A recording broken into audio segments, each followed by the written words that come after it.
Olá, pessoal! No Minuto de Luz de hoje, nós vamos conversar um pouquinho sobre os infortúnios ocultos, os sofrimentos que ninguém vê. É um item do Evangelho segundo o Espiritismo, capítulo 13, item 4.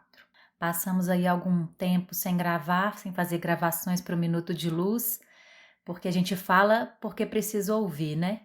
E nem sempre a gente está com vontade de ouvir o que a gente precisa para ser melhor.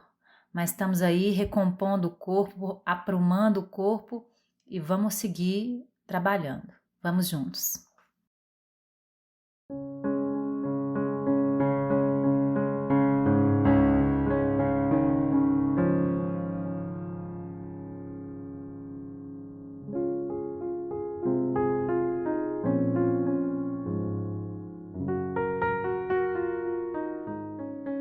Os infortúnios ocultos. Nas grandes calamidades, a caridade se manifesta e vê-se generosos impulsos para reparar os desastres. Mas ao lado desses desastres gerais, há milhares de desastres particulares que passam despercebidos, de pessoas que jazem sobre um catre sem se lamentarem. São a esses infortúnios discretos e ocultos que a verdadeira generosidade sabe ir descobrir, sem esperar que eles venham pedir assistência.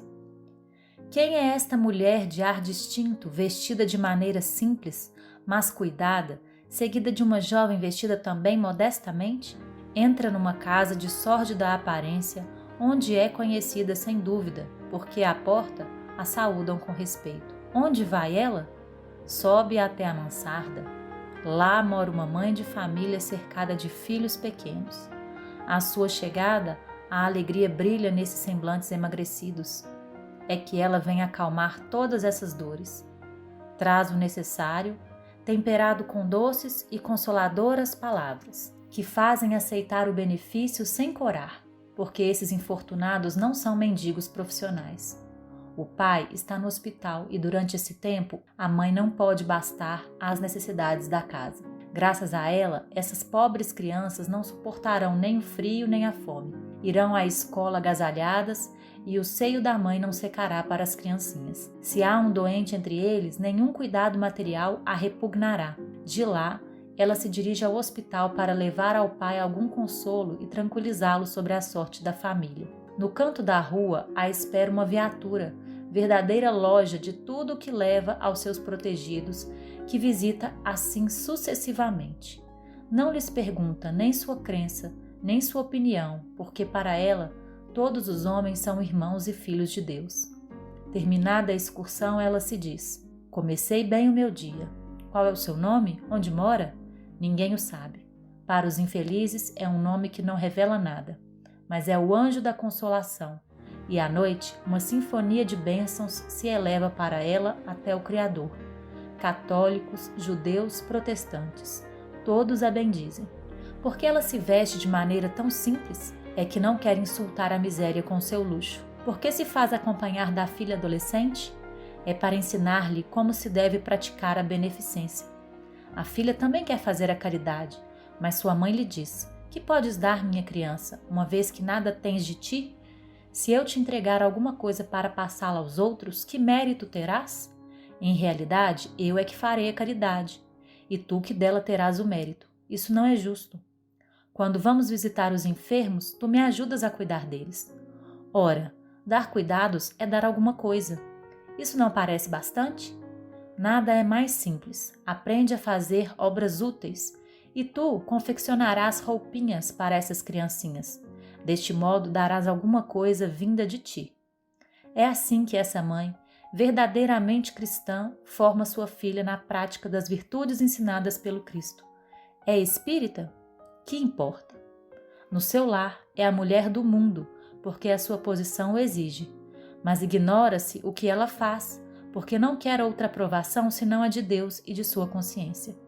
Um dia, porém, uma circunstância imprevista conduziu até ela uma de suas protegidas que lhe produzia obras. Esta a reconheceu e quis abençoar a sua benfeitora. Silêncio, disse-lhe, não o digas a ninguém. Assim falava Jesus.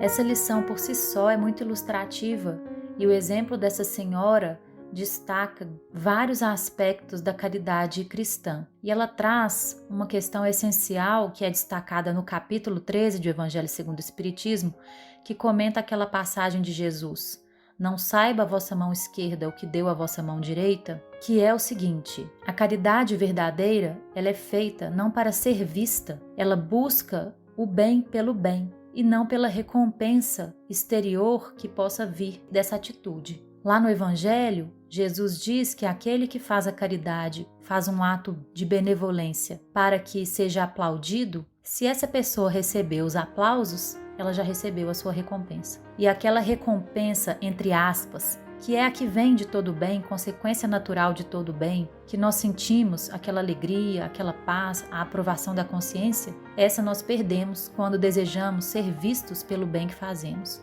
Então esse é o primeiro aspecto sobre a caridade que esse capítulo destaca, que a caridade cristã verdadeira não é motivada pelo desejo de ser vista e aprovada pelos demais. Esse é um primeiro aspecto muito importante.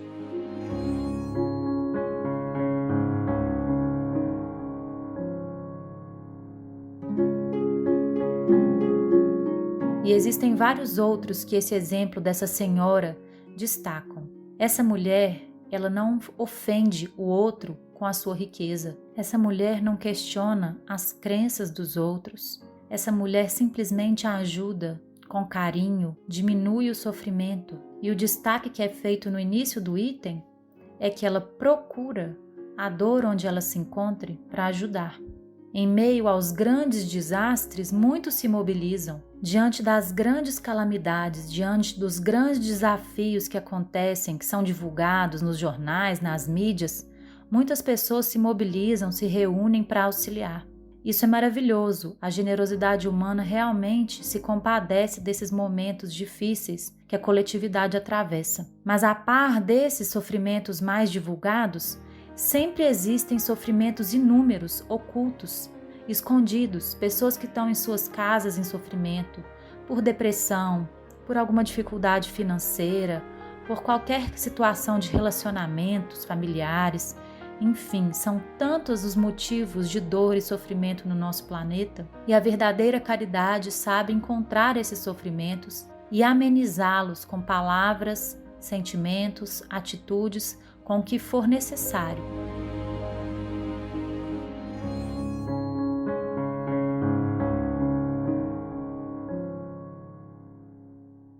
Essa mulher é um exemplo também, porque ela leva sua filha e ensina que ela precisa dar dela mesma. A caridade é isso, é algo que vem de nós, não necessariamente material, mas também pode ser, mas algo que venha de nós, do nosso esforço, do nosso tempo, do nosso coração, da nossa dedicação. A oração que possamos fazer pelos outros é uma grande forma de caridade. A divulgação do conhecimento espiritual, religioso, consolador que já possuímos também é uma forma de aliviar a dor e o sofrimento de alguém. Uma conversa amiga, um sorriso, o deixar passar uma ofensa, o deixar passar um incômodo em relação à atitude de alguém, isso também pode ser caridade. Enfim, a caridade tem diversas nuances e ela sempre estará baseada no sentimento do amor.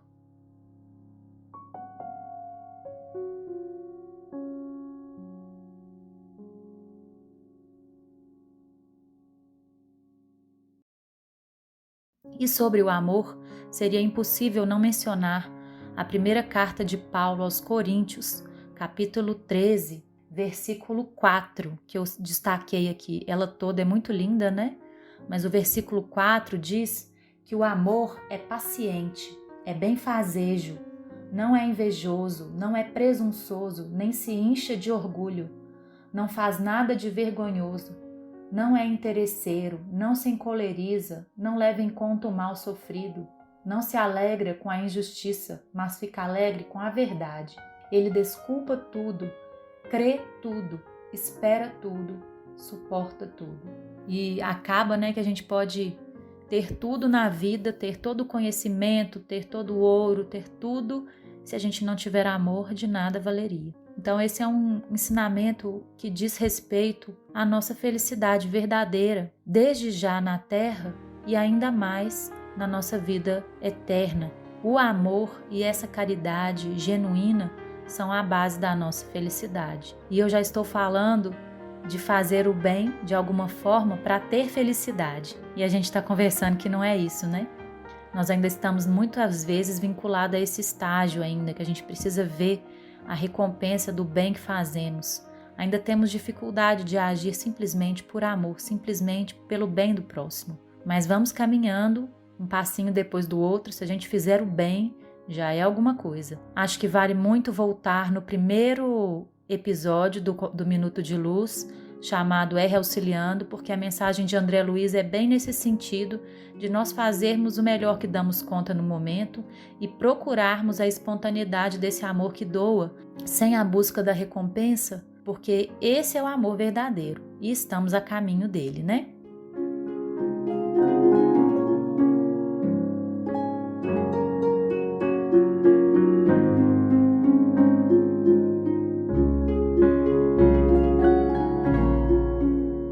Para a gente comentar um último aspecto que é muito importante nessa lição é o fato de essa mulher querer permanecer no anonimato. Essa é uma mulher que realmente não busca a aprovação, o aplauso, o incenso do público para o bem que faz.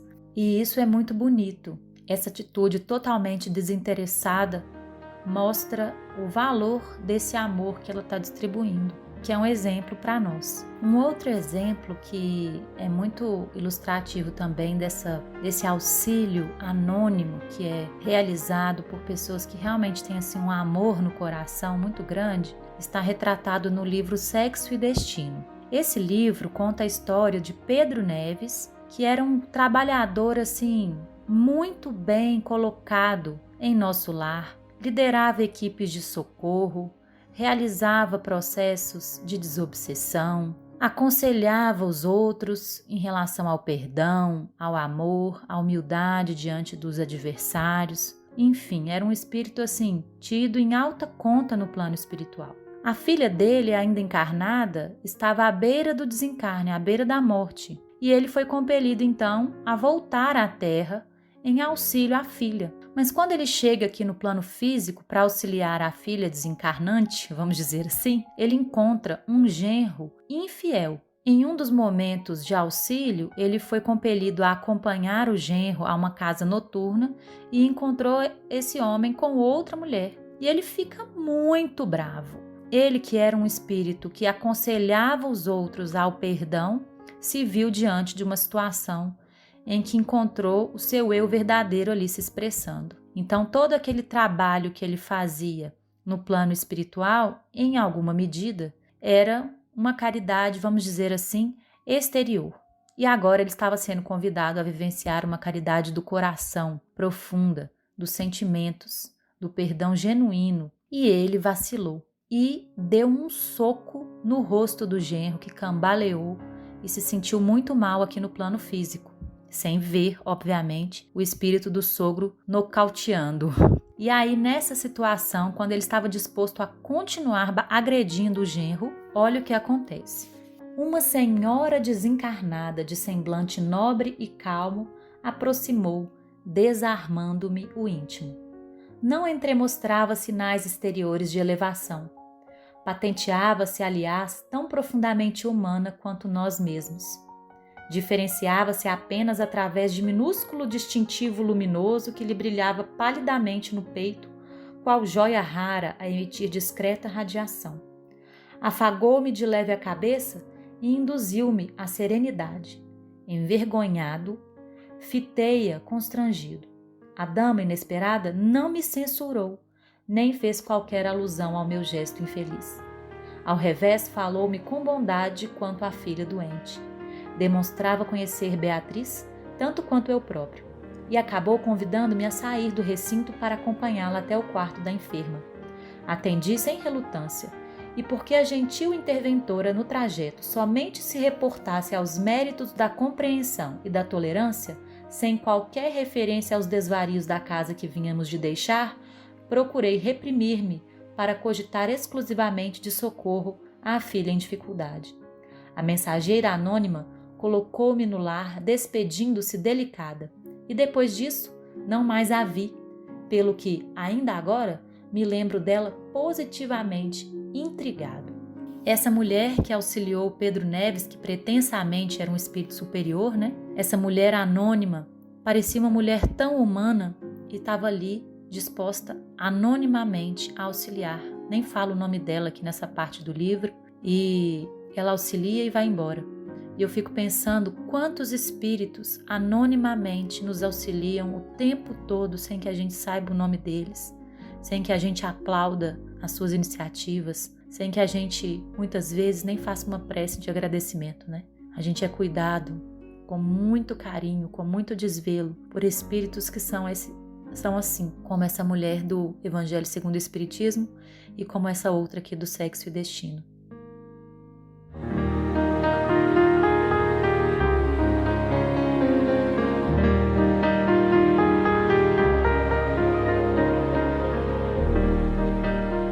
E outra coisa que me chamou muito a atenção nessa mensagem é que num livro espírita está escrito assim: essa mulher é espírita? O que importa? Ah, gente, isso é maravilhoso demais, porque isso mostra que não há proselitismo no espiritismo. O único interesse do espiritismo é ver a alma humana mais consciente, mais amorosa, mais disposta ao perdão e a todas as atitudes realmente cristãs que Jesus já veio exemplificar há tanto tempo e a humanidade reluta milenarmente a admitir em seu próprio coração. O trabalho do Espiritismo é o coração transformado, é o amor que possa frutificar nas nossas vidas, trazendo todas as bênçãos, todas as alegrias verdadeiras que ele tem potencial de realizar em nós. Esse é o convite do Minuto de Luz de hoje, que a gente consiga viver a caridade de uma forma cada vez mais essencial, mais profunda, mais sincera, menos humana, menos exterior possível. É um desafio que nós vivemos, Um desafio ambíguo. Nós somos seres materiais que precisamos nos expressar em um mundo material, mas que também e principalmente precisamos buscar valores espirituais. E nem sempre temos esse sentimento assim vivo em nós de que somos eternos, É um desafio. A gente negou por tanto tempo a nossa natureza espiritual que a gente tem dificuldade em retomá-la e em cultivá-la. É um desafio, mas é um convite que os espíritos nos fazem e que vale muito a pena a gente se esforçar sempre para conquistar esses valores. Somos os maiores beneficiados sempre, mesmo quando nós não conseguimos. Então vamos lá com muita misericórdia, com muita compaixão, conosco mesmo e com os outros, esforçando-nos por superar o nosso egoísmo em direção à caridade verdadeira cristã. Fiquem com Deus, fiquem bem, um abraço e até a próxima.